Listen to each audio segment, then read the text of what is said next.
रोज रोज दुपारच्या जेवणामध्ये काय करायचं हे प्रत्येक गृहिणीला टेन्शन असतंच. तर मंडळी, आज मी मस्त असा चमचमीत बेत केला आहे. फक्त 30 मिनिटात दुपारची जेवणाची थाळी बनवली आहे. साधी, सिंपल आणि चविष्ट. मैत्रिणींनो, तुम्ही जर माझ्या पद्धतीने स्वयंपाक केला तर तुमचाही स्वयंपाक लवकर होईल, वेळ वाया जाणार नाही, अगदी झटपट, आणि स्वयंपाक करायचा कंटाळाही येणार नाही. आज आपण दुधीपासून असा एक पदार्थ बनवणार आहे की नाक तोंड मुरडणारेही दुधी आवडीने खातील. दुधीचे भरपूर आरोग्यदायी फायदे आहेत. पण दुधी म्हटलं की लहानांपासून मोठ्यांनाही आवडत नाही. थोडीशी लपवाछपवी करून आपण दुधीपासून एक मस्त पदार्थ बनवूयात. तुम्ही हा पदार्थ नाश्त्यासाठीही बनवू शकता बरं का. काल ना मी मटन दालच्या रेसिपी केली होती. त्यात दुधी वापरला होता अर्धा. तुम्हाला रेसिपी हवी असेल तर रेसिपी मी अपलोड केली आहे. दुधी स्वच्छ धुवून वरचं साल काढून घेतलं. सगळा दुधी व्यवस्थित खिसून घेतलेला आहे. मी 2 पळी बेसन घातलेलं आहे. बेसन मी चाळून घेतलेलं आहे बरं का. त्यातील गाठी गुठळ्या सगळ्या काढून घेतलेल्या आहेत. 1 पळी तांदळाचं पीठ घातलं. इथे पाण्याचा वापर करायचा नाही. दुधीमध्येच भरपूर पाणी असतं. त्याच पाण्यामध्ये आपल्याला हे सगळं मिक्स करून घ्यायचं आहे. बेसन घातल्यानंतर चवीनुसार मीठ, हळद, कांदा लसूण मसाला घातलेला आहे. इथे तुम्ही मिरचीचा ठेचाही वापरू शकता. 1 चमचा किचन किंग मसाला, 1 चमचा मोठा तीळ घातलेला आहेत, ओवा घातलेला आहे, भरपूर कोथिंबीर घातली. जर तुम्हाला आवडत असेल तर तुम्ही ते पालकही घालू शकता बारीक चिरलेला. मेथी, शेपू किंवा कोणत्याही पालेभाजीचा इथे वापर करू शकता. खूप छान होते. हे सगळं मी मिक्स करून घेतलं. आपल्याला यात पाण्याचा अजिबात वापर करायचा नाही. या दुधीमध्ये जेवढं पाणी आहे त्या पाण्यातच आपल्याला बेसन मिक्स करून घ्यायचं आहे. एकही थेंब पाण्याचा घालायचा नाही. जेवढं बेसन बसेल तेवढं घालायचं आहे. मी दुधी किसून घेतलेला, त्यामध्ये 2 पळी बेसन आणि 1 पळी मी तांदळाचं पीठ घातलेलं आहे. मिक्स करून घेतलं. आलं लसूण पेस्ट 1 चमचा घालून परत एकदा मिक्स करून घेतलं. 1 मिनिट एका दिशेने छान असं फेटून घ्यायचं. मस्त दुधीची वडी हलकी फुलकी होते. ते डब्याचं झाकण घेतलं, त्याला तेल लावून घेतलेलं आहे. तुम्ही कोणतीही खोलगट प्लेटही घेऊ शकता. वडी आपल्याला चिकटू नये म्हणून थोडंसं तेल लावून घ्यायचं आहे. केलेलं सगळं मिश्रण मी या प्लेटमध्ये घेतलं. तर तुम्हाला आता लक्षात आलंच असेल की आपण दुधीपासून कोणता पदार्थ बनवतोय. तो मी याआधी कधी बनवलात का दुधीची वडी? नसाल बनवलात तर या पद्धतीने एकदा नक्की ट्राय करून पहा. ही वडी नाश्त्यासाठीही बनवू शकता. मुलांना बनवून दिलात तर सॉस बरोबर खायला 1 नंबर लागेल. मुले आवडीने खातील. प्लेटमध्ये व्यवस्थित मिश्रण सेट करून घेतलं.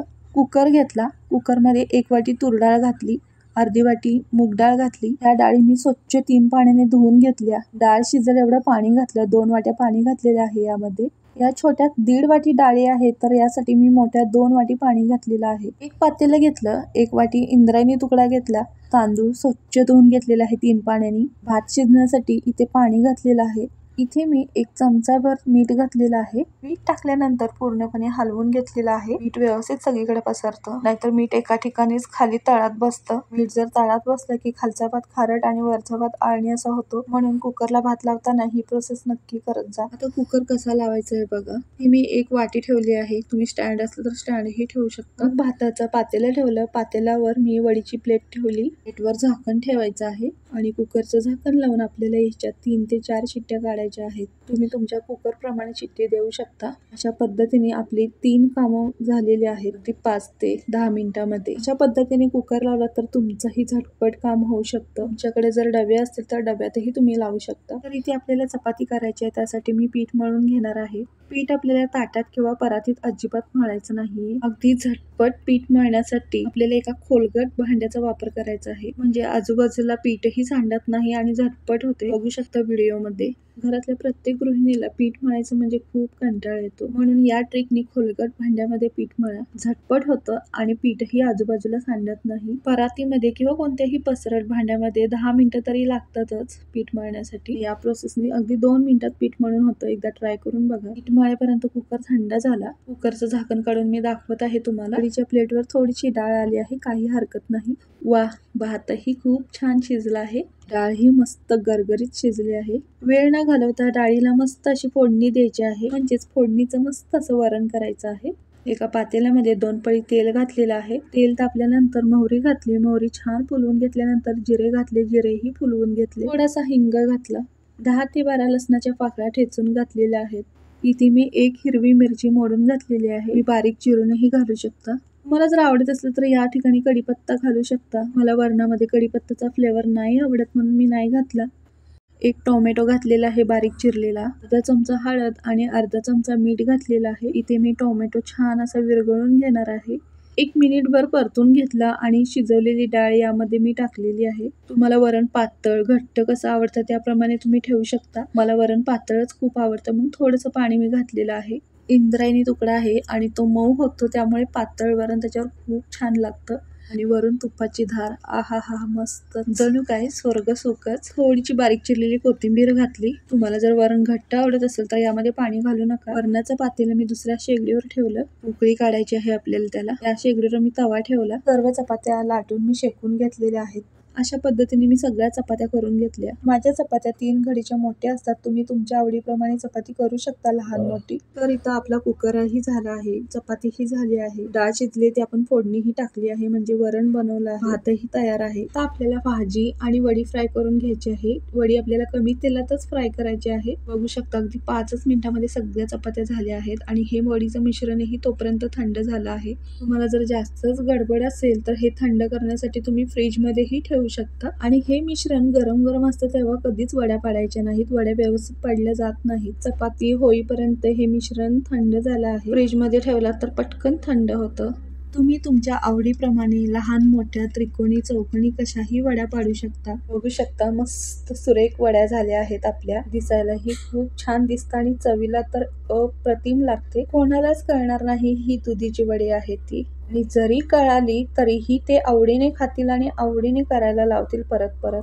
ही वडी दह्यासोबत छान लागते किंवा सॉस सोबत किंवा गरमागरम तांदळाची भाकरी 1 नंबर लागते. चपाती सोबत छान लागते. तुम्ही टिफिनलाही मुलांना करून देऊ शकता. अगदी कमी तेलामध्ये मस्त अशा कुरकुरीत खुसखुशीत होईपर्यंत मी फ्राय करून घेणार आहे. आणि काही जास्त तेल घालायची गरजही नाही. कमी तेलात छान होतात. वडी मी कुरकुरीत खुसखुशीत होईपर्यंत फ्राय करून घेणार आहे. तुम्ही याच पद्धतीने वेगवेगळ्या भाज्यांच्या वड्या करू शकता.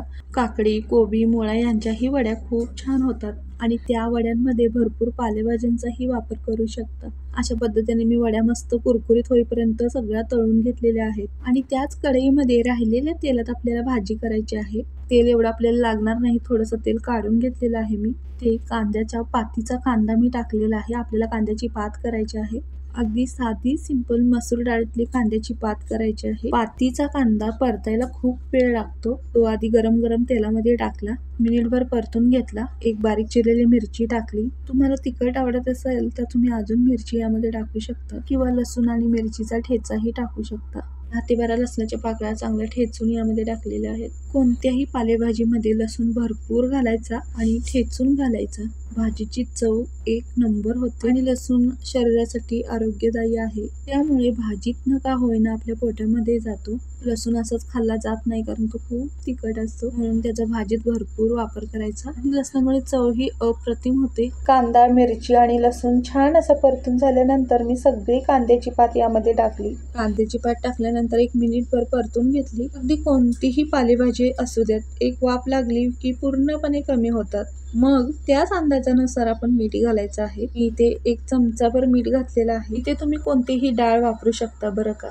कोणतीही डाळ वापरून भाजी छानच होते. मी इथे मसूर डाळ वापरली आहे. मसूर डाळीने खूप छान चव येते. मसूर डाळ शिजायला काय वेळ लागत नाही. एका वाफेतच शिजते छान. त्यासाठी 1 मिनिटभर झाकण ठेवलं आणि भाजी छान शिजवून घेतली आहे. मसूर डाळ काय मी भिजवून वगैरे घेतली नाही कारण की ती जास्त वेळ लागत नाही शिजण्यासाठी. एका वाफेतच छान शिजते. तुम्हाला जर इथे तूर डाळ किंवा मूग डाळ वापरायची असेल तर ती भिजवून घाला 1-15 मिनिटं. म्हणजे भाजी बरोबर छान शिजते तीही. बघू शकता अर्ध्या तासात पूर्णपणे स्वयंपाक आपला झाला आहे. अशा पद्धतीने पौष्टिक आणि चमचमीत दुपारच्या जेवणाचा बेत तुम्हीही करू शकता. जास्त वेळ न घालवता अगदी झटपट पण चविष्ट, रुचकर आणि पौष्टिक थाळी.